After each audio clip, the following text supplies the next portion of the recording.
18h, merci d'être avec nous ce matin. Tout de suite, le premier rendez-vous avec l'actualité israélienne. Mais avant cela, nous allons retrouver nos amis de Radio Chez à Paris et Ilana Ferradian.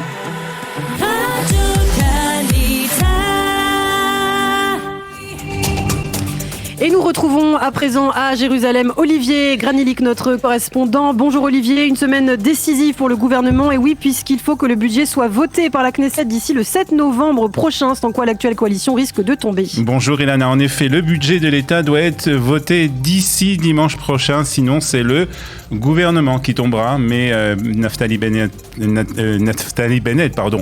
s'est déclaré confiant et persuadé qu'il sera adopté par le Parlement israélien. Nous nous préparons pour une semaine folle, mais dès que le budget sera adopté, il donnera au gouvernement une stabilité pendant plusieurs années, a dit le Premier ministre avant de s'envoler pour Glasgow, où se tiendra, comme vous le savez, la conférence sur le climat. Il a ajouté que l'opposition fera tout pour empêcher que le budget ne soit adopté, mais ils n'y arriveront pas, a aussi déclaré le Premier ministre. Par conséquent, nous nous attendons à une semaine de grandes fausses nouvelles, a conclu Naftali Bennett. Et ce sommet sur le climat sera justement l'occasion pour Naftali Bennett de faire une annonce importante dans la lutte d'Israël contre le réchauffement climatique, mais aussi la possibilité de rencontrer de nombreux dirigeants de la planète. Et en marge de ce sommet important où Naftali Bennett annoncera qu'Israël s'engage à un carbone zéro d'ici 2050, le Premier ministre rencontrera les grands dirigeants mondiaux.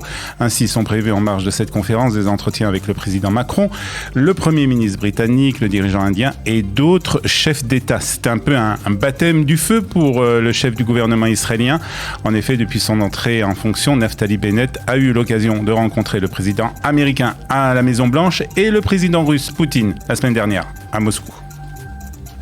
Et en attendant l'annonce de Naftali Bennett, c'est le contrôleur de l'État qui tire la sonnette d'alarme sur la crise du climat en Israël. Oui, le contrôleur de l'État qui a rendu public hier un rapport cinglant dénonçant le manque d'action entreprise par les gouvernements israéliens successifs au cours de la dernière décennie pour préparer le pays à affronter la crise qui s'annonce.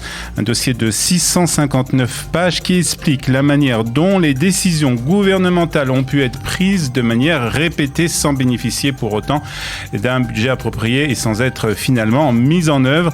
C'est ce qu'a donc écrit le contrôleur de l'État dans ce rapport, évoquant aussi les conclusions de son rapport qu'il a qualifié feu de détresse. Le contrôleur de l'État, Mataniou Egelman, a déclaré que le changement climatique était une menace géopolitique et à la sécurité nationale au vu des pénuries d'eau et d'alimentation prédites dans les États voisins d'Israël.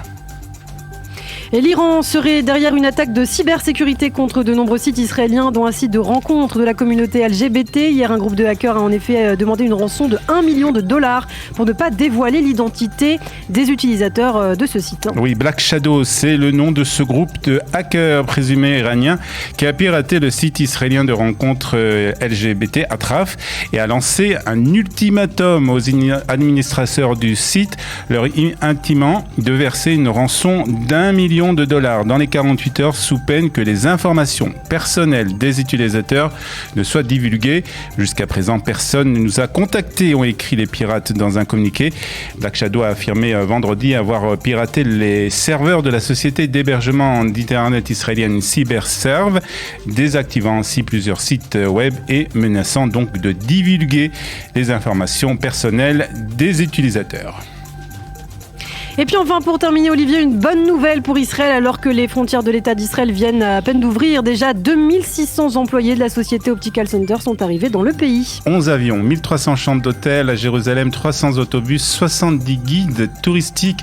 C'est le dispositif qui a été mis en place par la société Optical Center et son propriétaire, Laurent Lévy, pour accueillir ses employés en Israël. Pendant 5 jours, ils découvriront donc Israël et profiteront des meilleurs concerts à travers cette initiative.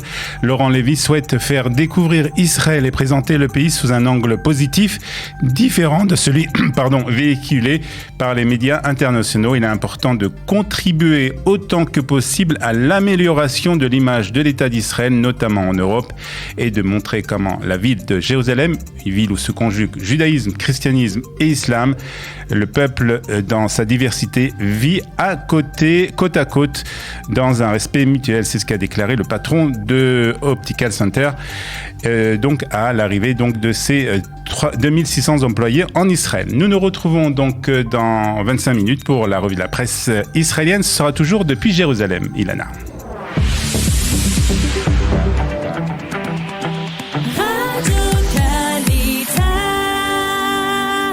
La météo à présent sur Studio Kalita, la météo de ce lundi 1er novembre.